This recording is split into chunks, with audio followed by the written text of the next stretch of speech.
ശരിയാവൂലല്ലോ, ഇത് ഇന്നത്തോടെ അവസാനിപ്പിച്ചു മതി. ഒറ്റ വീക്ക് വെച്ച് കൊടുത്തോണ്ടല്ലോ. ഞാൻ പോകണ്. നിർത്തി.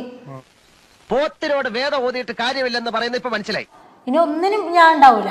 ഞാൻ പോകണ്. Good bye. ഞാൻ പോവാണ്. ചുമ്മാതെ പോയ അവനോടം വരെ പോകാനാണ്.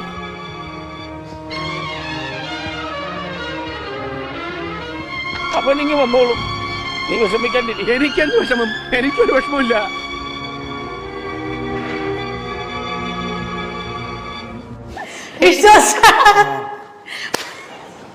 വിശ്വസിച്ച് പറ്റിക്കാൻ വേണ്ടിട്ടാണെങ്കിലും ആരോട് ഇങ്ങനെയൊന്നും പറയരുതെന്ന് പറയണം സാർ. പിന്നെ നാളെ ഇവിടെ കാണില്ല. പിന്നെ എവിടെ കാണും? നാളെ കടയിൽ കാണും. അപ്പൊ പിന്നെ പറഞ്ഞ പോലെ ഞാൻ പോകുന്നു. Bye bye.